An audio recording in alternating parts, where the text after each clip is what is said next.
Bonjour à chacun et à chacune.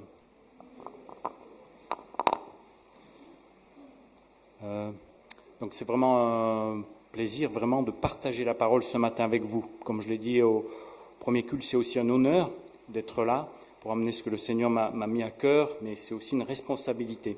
Mais en tout cas, je suis très heureux d'être avec vous pour continuer dans l'épître, la deuxième épître aux Corinthiens.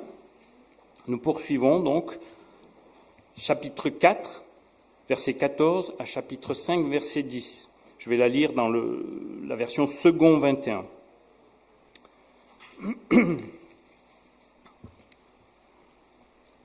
Donc je lis chapitre 4, de Corinthiens chapitre 4, verset 14.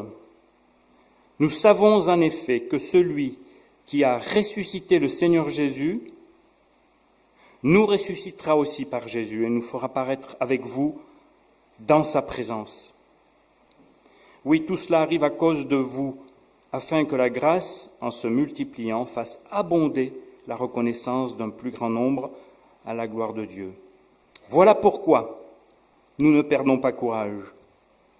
Et même si notre être extérieur se détruit, notre être intérieur se renouvelle de jour en jour. En effet, nos légères difficultés du moment présent produisent pour nous, au-delà de toute mesure, un poids éternel de gloire. Ainsi, nous regardons non pas à ce qui est visible, mais à ce qui est invisible, car les réalités visibles sont passagères et les invisibles sont éternelles. Nous savons en effet que si notre habitation terrestre est détruite, qui n'est qu'une tente, est détruite, nous avons dans le ciel un édifice qui est l'œuvre de Dieu, une habitation éternelle qui n'est pas faite par la main de l'homme.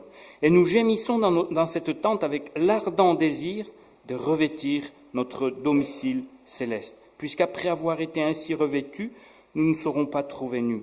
En effet, nous qui sommes dans cette tente, nous gémissons, accablés, parce que nous voulons non pas nous dévêtir, mais au contraire nous revêtir, afin que ce qui est mortel soit englouti par la vie. Et celui qui nous a préparés pour cela, c'est Dieu, qui nous a donné le gage ou l'acompte de l'Esprit. Nous sommes donc toujours pleins de confiance, et nous savons que, tant que nous habitons dans ce corps, nous sommes loin de notre patrie, loin du Seigneur, car nous marchons par la foi et non par la vue. Oui, nous sommes pleins de confiance, et nous aimerions mieux quitter ce corps pour aller vivre auprès du Seigneur. C'est aussi pour cela que nous nous efforçons de lui être agréables, soit que nous vivions dans ce corps, soit que nous le quittions. En effet, il nous faudra tous comparaître devant le tribunal de Christ, afin que chacun reçoive le salaire de ce qu'il aura fait, bien ou mal, alors qu'il était dans son corps.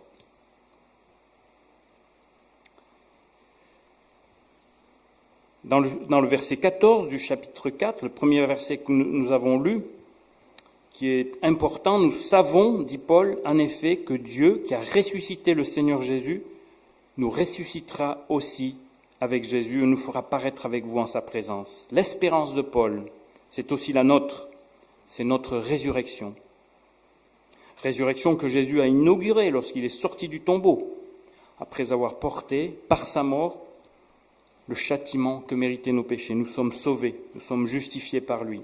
Et nous allons ressusciter pour être avec lui, pour l'éternité. Et Paul va citer une série d'arguments très positifs à ce sujet, qui sont introduits par des car, des oui, des en effet, qui sont un même petit mot dans l'original, qui traduit ces informations que Paul va apporter. Il dit par exemple, verset 16, « Même si notre corps dépérit ici-bas, l'intérieur se renouvelle de jour en jour. Si notre habitation terrestre se détruit, nous avons dans le ciel une habitation éternelle qui nous attend. » Chapitre 5, verset 1, il dit aussi, « Lorsque nous quittons ce corps, nous sommes à l'instant même reçus auprès du Seigneur, comme le brigand sur la croix. » Quand il lui dit, « Tu seras aujourd'hui avec moi dans le paradis. » Ces paroles, ces promesses sont aussi pour nous, qui avons cru en Jésus, qui sommes sauvés, qui avons reçu le Saint-Esprit à notre conversion.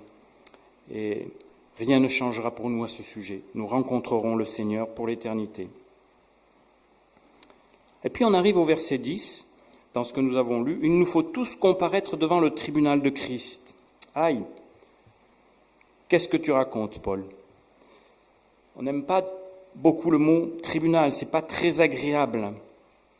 Tout ce qui a été dit, tout ce qui est listé, et je n'en ai listé que quelques-uns, des faits, des informations, m'allait très bien, mais là, le tribunal, mes actes vont être scrutés, évalués, je vais être payé en fonction de la qualité de mon service aux yeux de Jésus-Christ.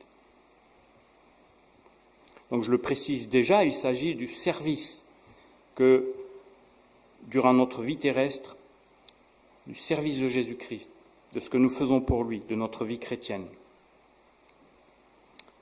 Alors je vous propose de voir finalement que ce tribunal qui nous attend, ça fait aussi partie des choses toutes positives que Paul liste, développe, qui sont liées à son espérance de la résurrection dans ce passage. Paul n'a pas peur de ce verset 10, de ce tribunal-là. Et pour bien mettre en perspective la place de ce tribunal, il faut vraiment le situer dans un programme très généreux qui nous attend dans l'éternité. Il y a 3 choses remarquables que je veux souligner. Et ces choses, je le rappelle, sont liées à notre service pour le Seigneur. Je vous propose au travers de ce texte de faire avec Paul un pas, P-A-S, vers l'éternité, en découvrant ces prestations fameuses, très conséquentes pour nous accompagner.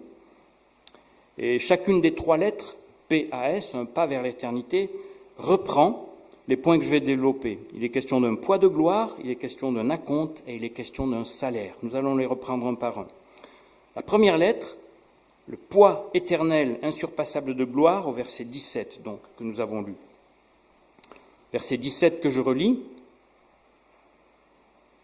En effet, nos légères difficultés du moment présent produisent pour nous, au-delà de toute mesure, un poids éternel de gloire. Paul dit que notre détresse présente est légère par rapport au poids insurpassable de gloire qu'elle nous prépare. Ça, c'est dans la version Semeur, qu'elle nous prépare. Donc, je vais clarifier quelques points. Dans le texte original, le mot détresse, le premier point, c'est qu'il est au singulier. Et dans certaines versions, il est traduit au pluriel. Mais il est au singulier. Ce que traduit bien Darby, ce que traduit bien la Nouvelle Bible Second.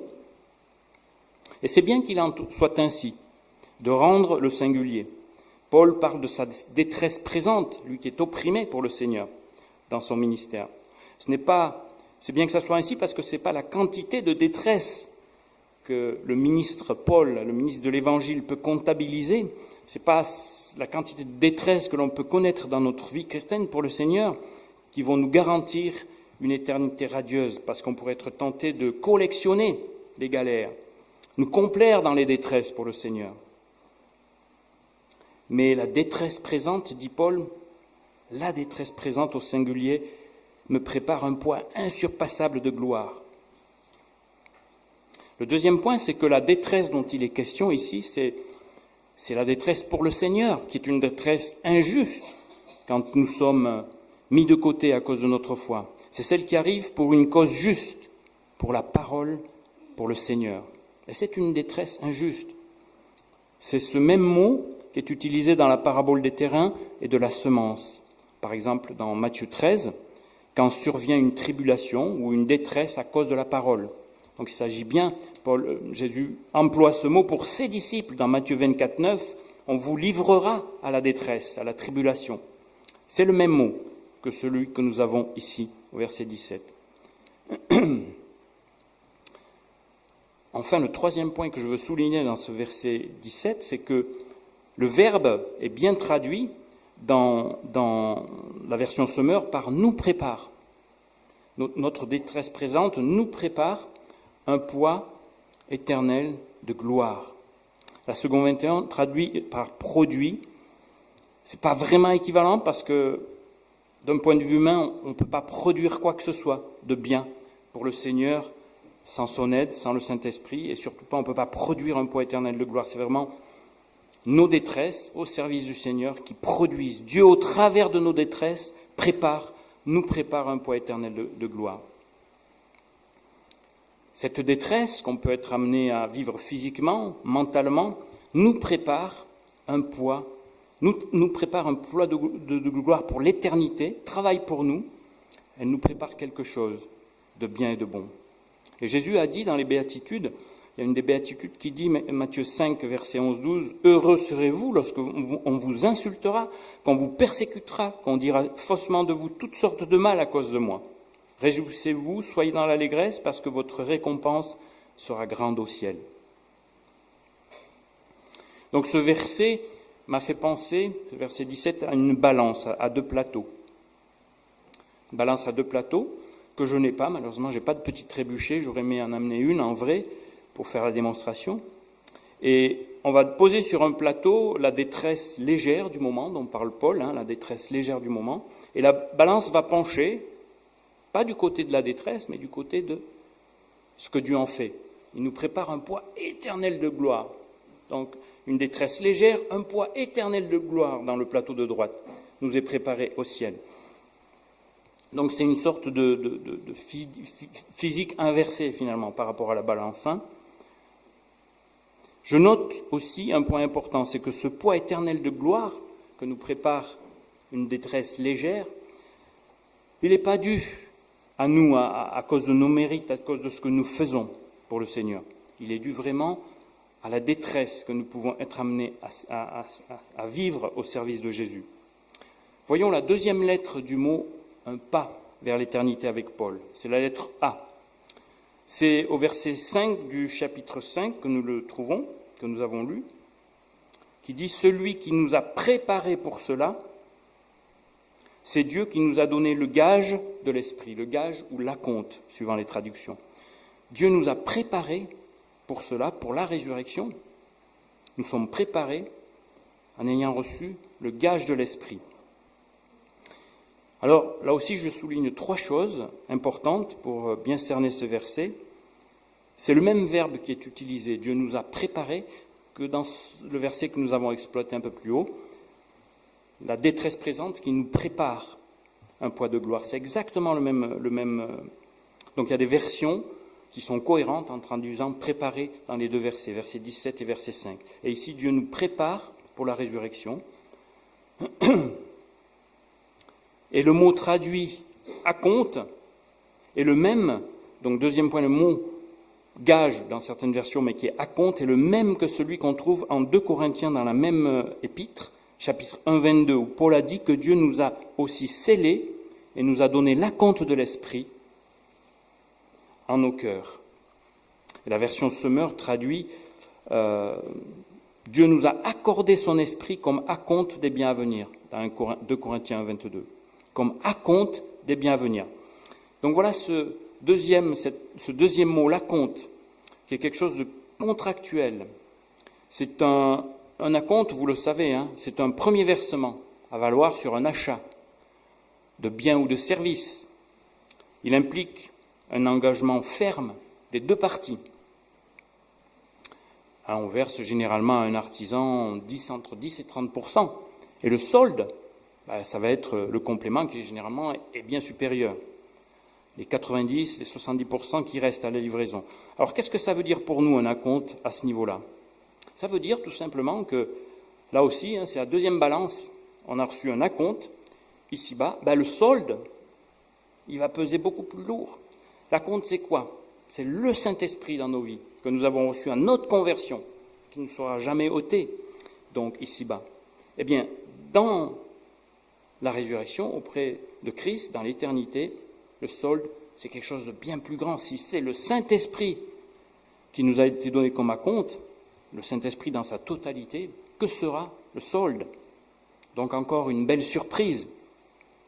Et c'est pour ça que je précise qu'il faut faire attention à ce mot d'acompte de l'Esprit ou gage de l'Esprit que Dieu nous a donné. Ça ne signifie pas qu'on n'a reçu qu'une partie de l'Esprit. Non, on l'a reçu dans sa totalité. La plénitude du Saint-Esprit nous a été donnée avec les dons qui l'accompagnent pour que nous servions le Seigneur dans l'Église, en dehors de l'Église, et que ce don-là de l'Esprit Paul nous dit que c'est l'acompte de des biens à venir, donc, que nous recevrons dans l'éternité. Donc le Saint-Esprit, attention, n'est pas donné par morceaux à notre conversion et puis le reste à notre résurrection. Ce n'est pas ça du tout. Nous avons l'Esprit comme acompte. On expérimente la présence de Dieu maintenant par l'Esprit. Et on anticipe effectivement cette présence de Dieu que nous connaîtrons devant Jésus par la résurrection. Et de la même manière que je vous ai dit sur le premier point, ce solde-là, cet héritage, ces biens à venir, dont le Saint-Esprit est l'acompte qui nous a été donné, on ne l'aura pas à cause de ce qu'on a fait, par nos mérites. Mais nous le recevrons tout simplement parce que nous sommes héritiers de Jésus. Nous sommes scellés du Saint-Esprit, nous appartenons à Christ comme héritiers des biens à venir. Voyons maintenant la troisième lettre du mot PAS, d'un pas vers l'éternité. C'est le mot salaire. Et celui-ci, on le trouve au fameux verset 10. Donc je relis le verset 10. En effet, il nous faudra tous comparaître devant le tribunal de Christ, afin que chacun reçoive le salaire de ce qu'il aura fait, bien ou mal, alors qu'il était dans son corps.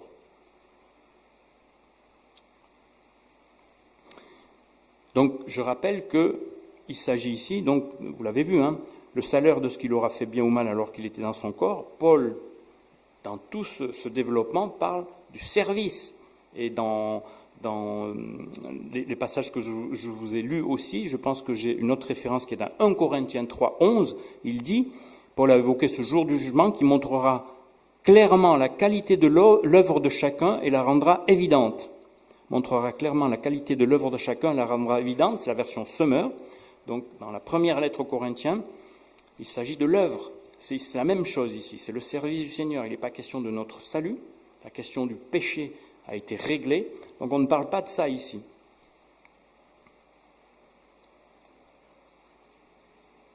Alors, on pourrait dire, ça dépend quand même de nous, ce tribunal de Christ, puisque nous passons devant le tribunal. Nous allons recevoir un salaire selon nos œuvres. Mais en fait, ça ne dépend pas complètement de nous aussi, ça dépend du juge qui va nous juger. Le juge, c'est qui? C'est le tribunal de Christ. C'est Jésus-Christ, celui-là même que nous allons rencontrer. Et nous savons qu'il est le juste juge et que cette évaluation sera juste. Justice sera faite à notre vie de disciple. Car chacun recevra ce qu'il a accompli en bien et en moins bien. Donc les adjectifs qui sont employés, bien ou mal, suivant les traductions, le deuxième, le mal, en fait, c'est un adjectif qui est un peu plus rare que le mot bien dans le Nouveau Testament. Il n'est utilisé que 6 fois et il parle plutôt de quelque chose de mauvaise qualité. Donc il sera question de la qualité de notre service. Une bonne qualité, une mauvaise qualité. Une question peut se poser au sujet du verset 9. Verset 9, avant ce verset qui annonce le tribunal, donc, qui parle du tribunal, il est dit, c'est aussi pour cela que nous nous efforçons de lui être agréable. On pourrait croire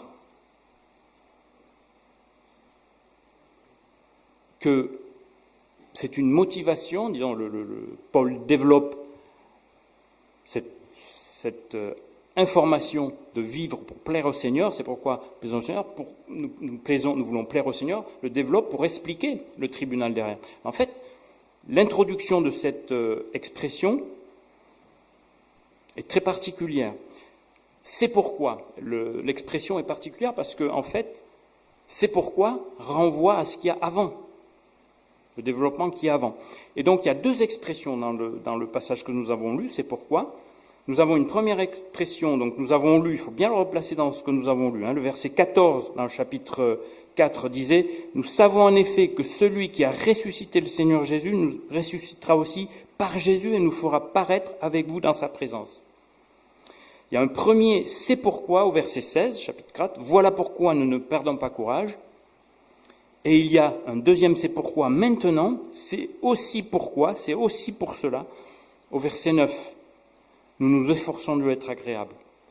Donc ces 2 aspects on ne se décourage pas, on s'efforce de être agréable, c'est parce que nous allons ressusciter, parce que nous allons voir le Seigneur, parce que nous allons être devant lui, parce que nous l'aimons. Voilà la bonne motivation. Et c'est pourquoi, en fait, ça correspond à une petite particule de 3 mots qui a ces 2 endroits dans l'original, qui ne veut dire que ça. Que ça. Et donc, il faut vraiment rattacher ce verset 9 à ce qu'il y a au-dessus. Et le verset 10, qui arrive derrière, c'est une information qui vient, comme toutes les informations que Paul avait amenées avec des car, des en effet, des oui. Une information supplémentaire qui vient conclure ici la section. Comme s'il ne fallait pas oublier cet aspect. Le tribunal de Christ nous parle de justice. Un tribunal, c'est là où la justice est donnée. Et celui qui siège à ce tribunal, ce sera Jésus-Christ. Nous aspirons tous à la justice. Les détresses, je l'ai dit, sont injustes. Nous cherchons à plaire à Dieu parce que nous voulons faire ce qui est droit et juste, parce que nous l'aimons. Quand nous aimons quelqu'un, on fait ce qui est droit et juste. Et au tribunal, justice nous sera rendue. Non pas, là encore je le redis, moult fois, non pas pour le pardon de nos péchés, ça c'est réglé à la croix. Christ est notre justice, mais justice sera rendue parce que sera vraiment reconnu ce que nous avons accompli pour le Seigneur, avec ce qu'il nous a donné, ce qu'il nous a préparé, ce qu'il nous a équipé pour ce service. Il n'y aura pas de regret au tribunal de Christ. Nous serons rassasiés de justice, comme le dit la Béatitude. Heureux ceux qui ont faim et soif de justice, ils seront rassasiés. Matthieu 5, 6. Je cite Henri Blocher qui dit, dans l'Espérance chrétienne, « Toute crainte par rapport à la justice du jugement peut être bannie. Le jugement de Dieu correspond forcément à l'exacte justice, puisqu'il est la manifestation de la vérité. Tout sera exactement perçu, démêlé, manifesté en vérité. » Fin de citation.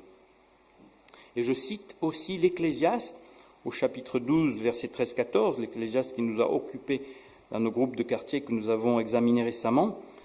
Je trouvais que ça se plaçait bien là aussi, Ecclésiaste 12, verset 13. « Écoutons la conclusion de tout ce discours. Crains Dieu et respecte ses commandements, car c'est ce que doit faire tout homme. En effet, Dieu amènera toute œuvre en jugement, et ce jugement portera sur tout ce qui est caché, que ce soit bon ou mauvais. » Peut-être traduit aussi, ou toute œuvre pour ce qu'elles ont de bon et de mauvais. Et Sylvain Romerowski commente ainsi, il dit « Nos réalisations seront toujours en deçà de ce qu'elles devraient être. Elles ne dureront pas pour la plupart. Leur valeur demeurera toujours relative. En même temps, elles ne sont pas inutiles, car elles s'inscrivent dans le cadre de l'œuvre belle que Dieu accomplit. Elles constituent quelques pièces de l'immense puzzle qui apparaîtra un jour dans l'éternité. » Fin de citation. Nous aurons peut-être notre place qui nous attend, où nous pourrons poser la pièce du puzzle de notre service pour Christ dans le plan divin. Et dans nos actes, c'est vrai, il faut le dire, dans nos actes, ce que nous faisons pour le Seigneur, rien n'est vraiment tout bon ou tout mauvais. Il y a toujours un peu des deux. Bon, les illustrations humaines valent ce qu'elles valent, il ne faut pas en faire de la théologie, mais quand même j'en cite une que j'ai oubliée à la maison. En fait, c'est une copie de chimie quand j'étais en première au lycée. Et une interrogation de chimie avec un professeur pour lequel j'avais beaucoup d'admiration. J'ai eu une note de 17 sur 20. Costaud le gars. Alors le professeur, lui en rouge, il m'a mis, je vous l'aurais montré, je l'ai vraiment à la maison, je l'ai gardé, parce que ça ne se jette pas un truc pareil. Il marque, ensemble correct, c'est bien, virgule, mais la présentation est mauvaise, c'est mal, point d'exclamation. 17 sur 20. Du bien et du mal dans une note tout à fait acceptable. C'est cela une évaluation juste. Je vais faire une citation aussi, je vais vous livrer une citation d'un père du désert, donc qui était un moine chrétien orthodoxe qui vivait au IVe siècle dans le désert de Basse-Égypte. Il s'appelait Agathon de Cécée. Sur le tribunal de Christ, voici ce qu'il dit. Sur le point de mourir, voici ce qui est dit à son sujet. Sur le point de mourir, il resta 3 jours, les yeux ouverts et immobile.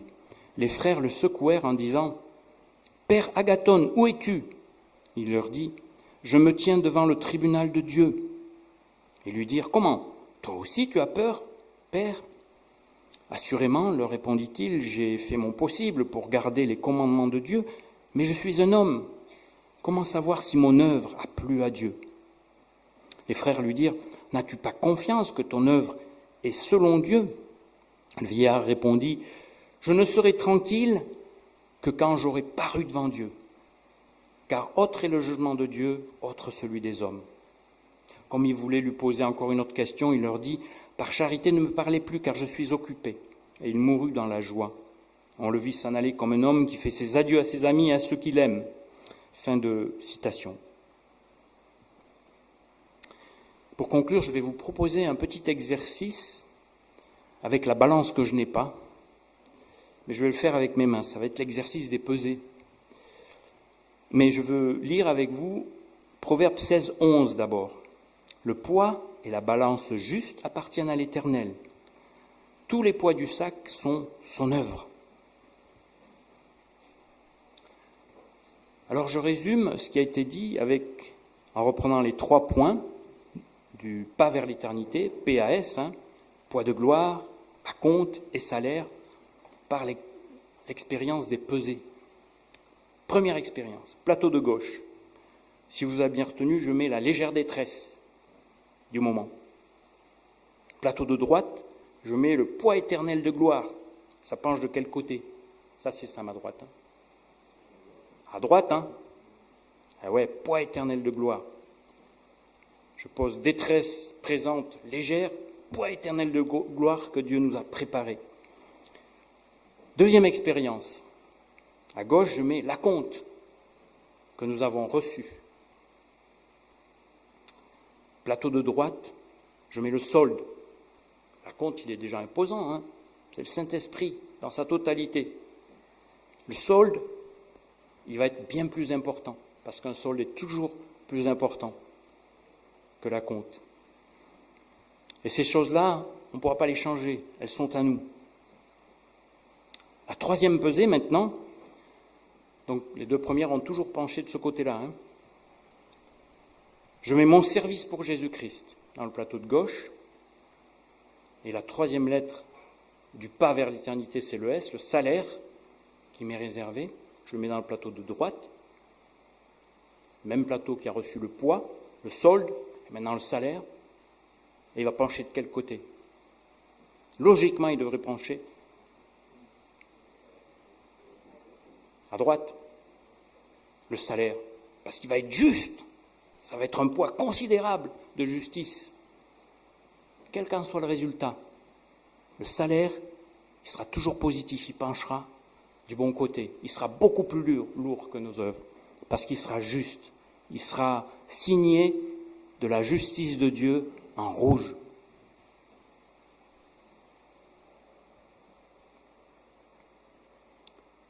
Vous vous rappelez du cantique d'Anne dans l'Ancien Testament, quand elle a donné naissance à Samuel, pour remercier le Seigneur, elle prie. Elle dit « Mon cœur se réjouit en l'Éternel » dans 1 Samuel 2, verset 3. 1 Samuel 2, verset 1, elle dit verset 3 « L'Éternel est un Dieu qui sait tout et qui pèse la valeur de toutes les actions. » Elle n'a pas peur de la justice de Dieu. Dieu est un juste juge. Et je lis pour terminer aussi, on va le faire comme une prière, donc on va prendre quelques instants où on va réfléchir à tout ça, la prière du psaume 17, versets 1 à 6. Prions. Prière de David.